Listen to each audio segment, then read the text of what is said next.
Tuhanlah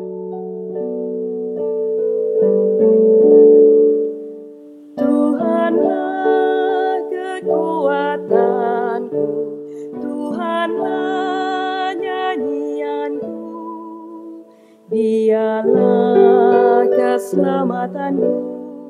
Jikalau Dia di pihakku, terhadap siapakah ku gentar? Tuhanlah kekuatanku, Tuhanlah nyanyianku, Dialah keselamatanku. Jikalau Dia di pihakku, terhadap siapakah ku gentar? Tuhanlah kekuatanku, Tuhanlah nyanyianku, Dialah keselamatanku. Jikalau Dia di pihakku, terhadap siapakah ku gentar? Tuhanlah kekuatanku, Tuhanlah nyanyianku, Dialah keselamatanku. Jikalau Dia di pihakku, terhadap siapakah ku gentar?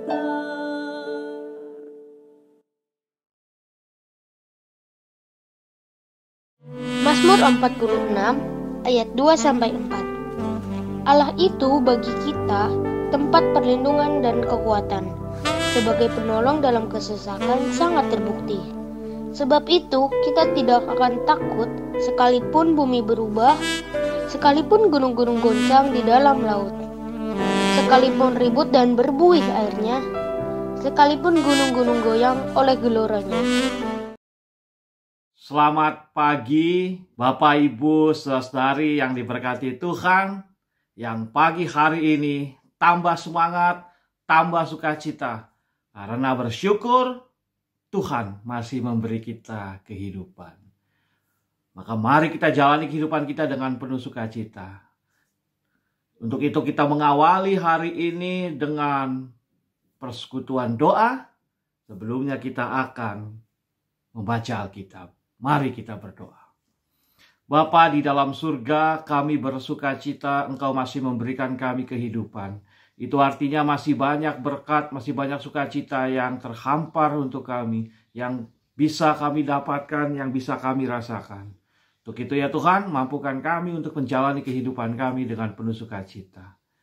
Kami bersyukur juga ya Tuhan, walaupun kami terpisah tempat, terpisah ruangan, tetapi kami disatukan dalam jaringan virtual ini melalui persekutuan doa pagi di GKI Surya Utama. Bapa di dalam surga, tolonglah kami agar setiap kami yang sedang membaca, merenungkan firman Tuhan dan nanti akan menaikkan doa bersama-sama untuk merasakan kedekatan spiritual bersama dengan anggota jemaat, anggota simpatisan di GKI Surya Utama. Pimpinlah hamba-Mu agar ia boleh berkata-kata seturut dengan kehendak-Mu. Di dalam nama Tuhan Yesus Kristus kami berdoa. Amin. Kisah para Rasul pasal yang kelima, ayatnya yang ke-33 sampai ke-42. Mendengar perkataan itu, sangatlah tertusuk hati mereka, dan mereka bermaksud membunuh rasul-rasul itu. Tetapi seorang Farisi dalam mahkamah agama itu yang bernama Gamaliel, seorang ahli Taurat yang sangat dihormati seluruh orang banyak, bangkit dan meminta supaya orang-orang itu disuruh keluar sebentar. Sesudah itu ia berkata kepada sidang, "Hai orang-orang Israel, pertimbangkanlah baik-baik apa yang hendak kamu perbuat terhadap orang-orang ini. Sebab dahulu telah muncul si Teudas yang mengaku dirinya seorang istimewa, dan ia mempunyai kira-kira 400 orang pengikut. Tetapi ia dibunuh dan cerai-berailah seluruh pengikutnya dan lenyap. Sesudah dia, pada waktu pendaftaran penduduk muncullah si Yudas, orang Galilea.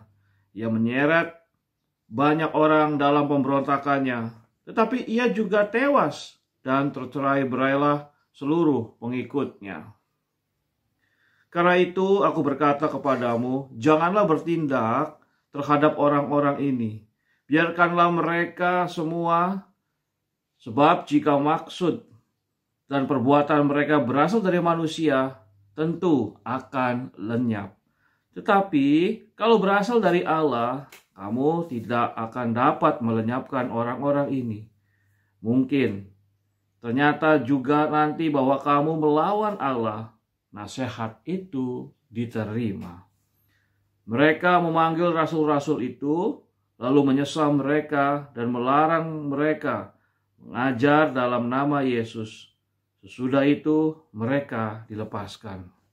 Rasul-rasul itu meninggalkan sidang mahkamah agama dengan gembira, karena mereka telah dianggap layak menderita penghinaan oleh karena nama Yesus. Dan setiap hari mereka melanjutkan pengajaran mereka di bait Allah dan di rumah-rumah orang, dan mengajarkan Injil Yesus yang adalah Mesias.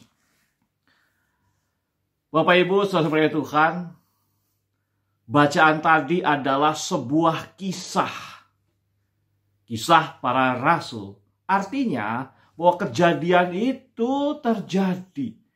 Jadi mari kita membayangkan apa yang dirasakan para rasul, apa yang dibayangkan mahkamah agama waktu itu, juga apa yang dibayangkan para pengikut para rasul tentunya. Jemaat yang diberkati Tuhan. Tema persekutuan doa pagi kita adalah dibungkam, tidak jadi diam. Mengapa mahkamah agama mencoba untuk menangkap para rasul dan ingin membunuh mereka? Kalau kita baca pada ayat sebelumnya, kita lihat sini bagaimana Petrus dan kawan-kawan para rasulnya itu mencoba untuk memberitakan Kristus adalah Mesias. Kristus Yesus adalah tokoh yang selama ini dinantikan. Yesus adalah sungguh-sungguh Mesias yang datang ingin memberikan pembebasan bagi mereka. Dan ini ditentang oleh mahkamah agama. Dianggap sebagai pengajaran yang terlarang. Tetapi dalam situasi sulit itu para rasul terus menyuarakan Injil, menyuarakan kabar baik di dalam Yesus Kristus. Mereka dibungkam dengan penghakiman, mereka dibungkam dengan hukuman, mereka dibungkam dengan kesakitan yang harus mereka terima, tetapi mereka tidak diam. Mereka menyuarakan terus, mereka sungguh-sungguh memberitakan kabar baik, memberitakan Injil di dalam Yesus Kristus, Sang Mesias. Nah, Bapak Ibu saudara Tuhan, kisah para rasul ini harus kita teruskan sampai saat ini. Jadi bukan tentang yang lampau saja, kita membaca kisahnya, kita melihat kisahnya, lalu kita teruskan, kita nyatakan dalam kehidupan kita. Kita menjadi saksi ahli. Saksi ahlinya Yesus Kristus. Ketika tutur kata perbuatan dan hidup kita sungguh-sungguh memberitakan kabar baik, memberitakan Injil di dalam Yesus Kristus. Kalau kita lihat kisah tadi, bagaimana para rasul itu dihambat, bagaimana para rasul itu diancam akan dibunuh. Nah, ini yang perlu kita perhatikan. Tetapi orang Farisi dalam mahkamah agama itu yang bernama Gamaliel, seorang ahli Taurat, yang sangat dihormati seluruh orang banyak bangkit. Dan mereka meminta supaya orang-orang itu disuruh keluar sebentar. Gamaliel, seorang ahli Taurat yang dihormati, mencoba untuk menghadapi situasi ini dengan bijaksana. Sebelumnya, Mahkamah Agama berusaha untuk mencoba membunuh, menghukum para rasul. Siapa para rasul ini? Mereka dan mendengar perkataan itu sangatlah tertusuk hati mereka dan mereka bermaksud membunuh para rasul-rasul itu. Bapak Ibu saudara Tuhan, kalau kita baca lihat sini, salah satu tokoh rasul yang disebutkan adalah Petrus. Petrus dan kawan-kawan rasulnya yang tidak disebutkan siapa namanya itu. Memberitakan Yesus adalah Kristus, Yesus adalah Mesias, lalu Mahkamah Agama ini tidak sesuai dengan ajaran kita. Tidak sesuai dengan perkataan kita. Tangkap mereka, bunuh. Wah Tuhan, di hadapan tantangan, ketakutan, dan hukuman itu, para rasul terus menyuarakan Kristus dalam hidupnya. Dan dia memberitakan kepada orang banyak.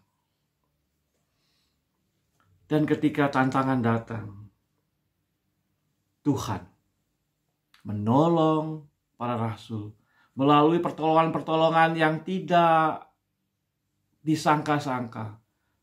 Gamaliel, seorang anggota Mahkamah Agama yang dihormati, yang sangat terhormat, mencoba untuk membela para rasul ketika para rasul diancam akan dibunuh, ditangkap, dibunuh, dihabisi. Kata Gamaliel, jangan membunuh mereka. Kita lihat bahwa ada Tadeus, ada Yudas. Mereka juga yang mencoba untuk mengumpulkan massa, mengumpulkan orang untuk percaya pada mereka. Lalu akhirnya kita tangkap, kita bunuh. Mereka tercerai-berai. Dan itu juga akhirnya menjadi konflik sosial dalam kehidupan masyarakat waktu itu. Dan sekarang Gamaliel mencoba, jangan bunuh mereka. Jangan takuti mereka, tapi kita lihat hasilnya. Kalau mereka menyatakan kehendak Allah, tentu mereka akan berhasil. Tetapi kalau mereka menyatakan kehendaknya sendiri dan bohong, mengabarkan Yesus adalah Kristus, mereka akan habis kok dengan sendirinya. Allah tidak berkenan kepada orang-orang yang pembohong. Akhirnya Mahkamah Agama menerima pendapat Gamaliel. Tetap dihukum,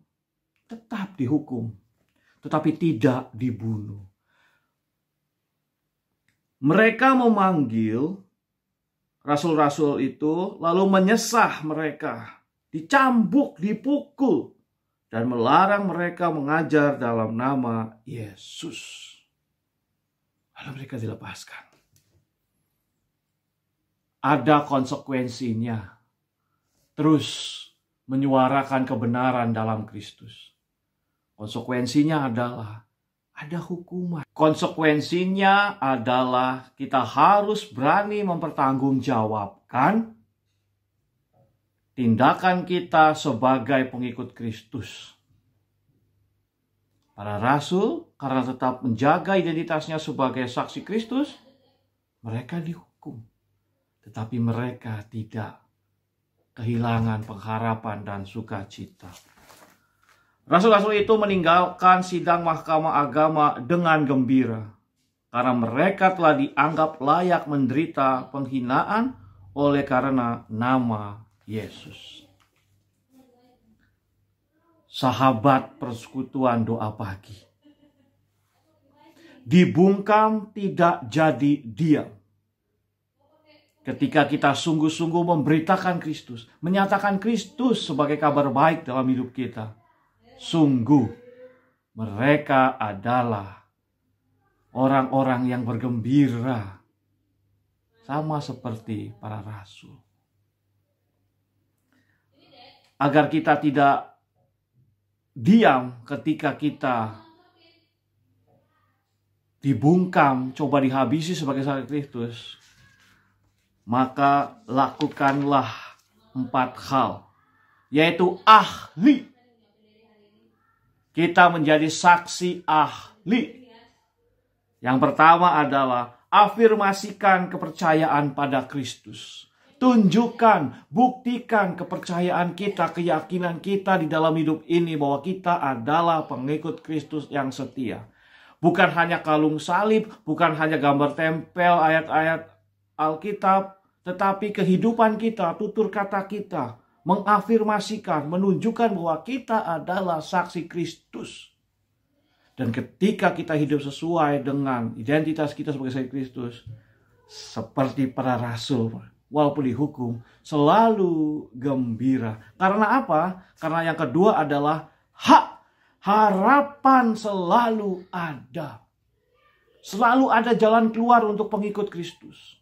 Selalu ada kabar baik yang dirasakan sebelum mereka memberitakan, menyuarakan kabar baik itu. Maka di dalam kehidupan kita, tantangan sebesar apapun, ayo kita rasakan harapan selalu ada sebagai pengikut Kristus. Ada orang-orang, ada pertolongan yang tidak terduga. Seperti yang diterima oleh para rasul itu Gamaliel. Dan kita dalam bentuk yang lain. Yang perlu kita lakukan adalah merasakan harapan di dalam Kristus selalu ada. Lalu hal yang ketiga adalah L. Kita tidak nekat, tetapi kita memiliki tekad. Kalau orang nekat itu tidak memperhitungkan dampak konsekuensinya. Tetapi kalau orang bertekad, ada orang-orang yang tahu kenapa ia melakukan dan apa konsekuensinya dan dia tetap bersuka cita. Tetapi kalau berasal dari Allah, kamu tidak akan dapat melenyapkan orang-orang ini. Mungkin ternyata juga nanti bahwa kamu melawan Allah. Dan nasihat Gamaliel itu diterima. Kalau kita sungguh-sungguh hidup berdasarkan kasih Kristus, kehendak Kristus, dan memberitakan kehendak Allah, maka selalu ada jalan keluar. Hal yang ketiga, laksanakan kehendak Allah. Bukan cuma kehendak kita. Dan jangan membuat kehendak kita dibungkus dengan seakan-akan kehendak Allah. Itu namanya saksi dusta, bukan saksi ahli. Dibungkam tidak jadi diam. Ketika kita hidup terus dengan identitas sebagai saksi Kristus. Untuk mewujudkan hal yang keempat, yaitu Injil Kristus selalu diberitakan. Ada dampak yang baik. Ada sukacita yang sejati. Dan setiap hari mereka melanjutkan pengajaran mereka di bait Allah dan di rumah-rumah orang, memberitakan Injil tentang Yesus yang adalah Mesias.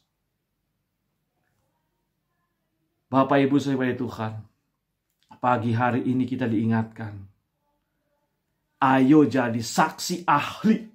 Jadi saksi ahlinya Kristus, yaitu melakukan 4 hal. Afirmasikan kepercayaan kita sebagai umat Kristus, pengikut Kristus.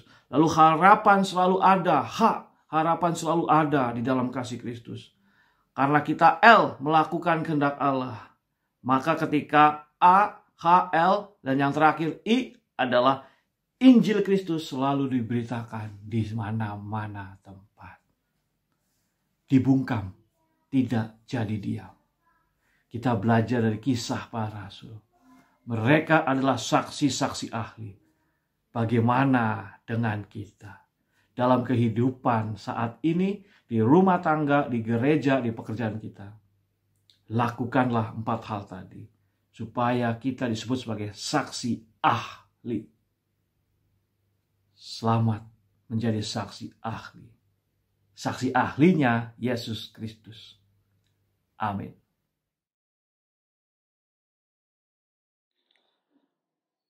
Mari kita berdoa. Bapa di dalam surga, kami bersyukur untuk kehidupan yang Kau masih berikan kepada kami. Beri kami kekuatan, beri kami semangat untuk menjalani kehidupan kami. di tengah segala situasi yang sulit yang harus kami hadapi karena situasi pandemi COVID-19 ini ya Tuhan. Bapa di dalam surga, sebagai umat-Mu, mampukanlah kami agar kami terus menyuarakan kebenaran. Kami terus melakukan kehendak-Mu, walaupun di tengah tantangan, di tengah ancaman, usaha untuk membungkam iman Kristen kami. Tuhan, tolonglah kami untuk tidak diam tetapi terus menyuarakan kebenaran sehingga nama-Mu dimuliakan. Pengharapan di dalam cinta kasih-Mu terus dinyatakan. Kami bersyukur ya Tuhan, Engkau telah menempatkan kami sebagai jemaat GKI Surya Utama. Tuhan, tolonglah kami agar kami boleh merasakan persekutuan yang hangat, dekat. Walaupun dalam situasi pandemi kami beribadah secara online, tetapi kami diberikan kemampuan untuk terus memperhatikan. Dan kami mengikuti kegiatan-kegiatan persekutuan, kebaktian di setiap kategorial pelayanan GKI Surya Utama. Tuhan akan memberkati majelis jemaat agar majelis jemaat boleh melakukan tugasnya untuk memimpin jemaat Tuhan dengan baik, agar majelis jemaat boleh menghasilkan keputusan-keputusan yang baik untuk menjaga kami, anggota jemaat dan simpatisan penuh dengan segala kebaikan. Bapa di dalam surga, kami berdoa untuk semua usaha merekam ibadah-ibadah online, persekutuan doa, kebaktian live streaming hari Minggu, kebaktian remaja, oh Tuhan, dan kegiatan meet and share. Tuhan, kiranya itu semua berjalan dengan baik. Pun demikian dengan Zumpa lansia. Tuhan, tolonglah agar kegiatan online boleh diikuti oleh banyak anggota jemaat GKI Surya Utama. Dan Engkau pun membantu majelis jemaat untuk memikirkan cara agar makin banyak jemaat dan simpatisan GKI Surya Utama yang mengikuti kegiatan-kegiatan online. Engkau yang akan memberkati tim multimedia, tim ibadah. Bapa di dalam surga, kami bersyukur Engkau terus mengirim hamba-hamba Tuhan di GKI Surya Utama.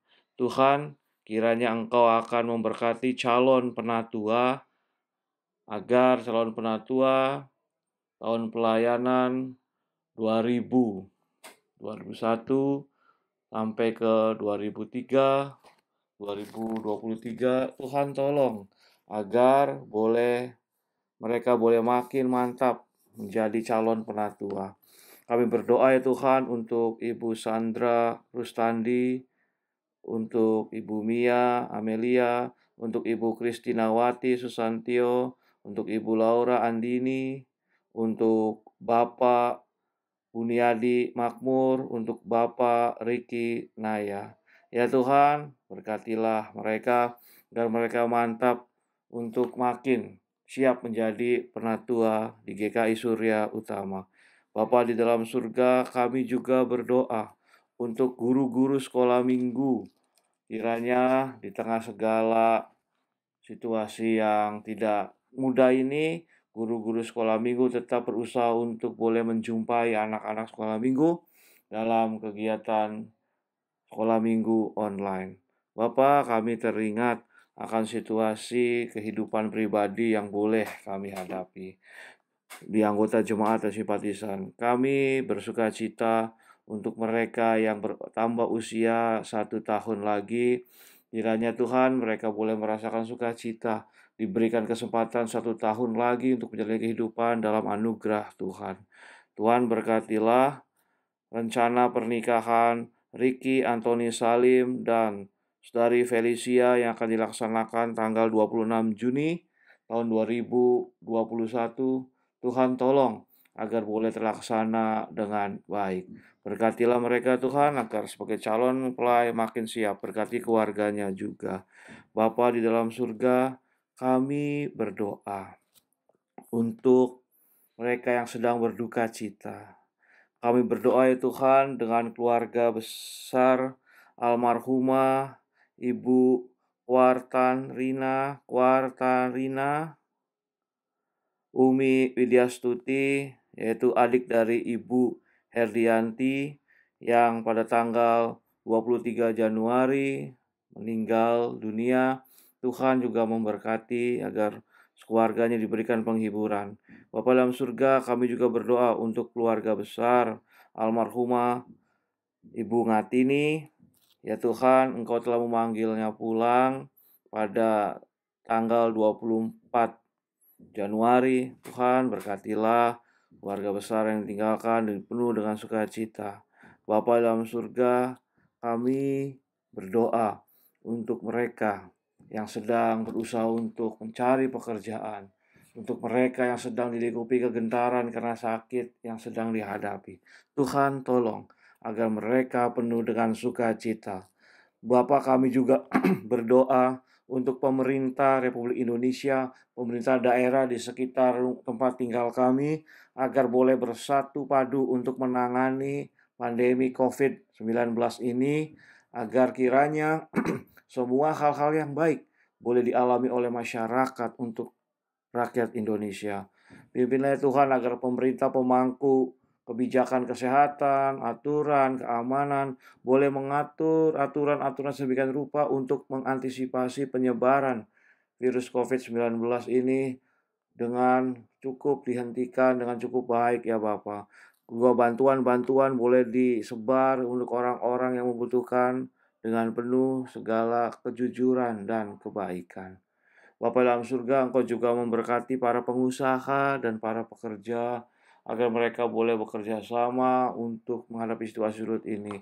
Pengusaha boleh memperhatikan karyawannya, karyawannya boleh tetap bekerja dengan penuh sukacita. Bapa dalam surga, inilah doa kami yang kami naikkan di dalam nama Tuhan Yesus Kristus. Amin.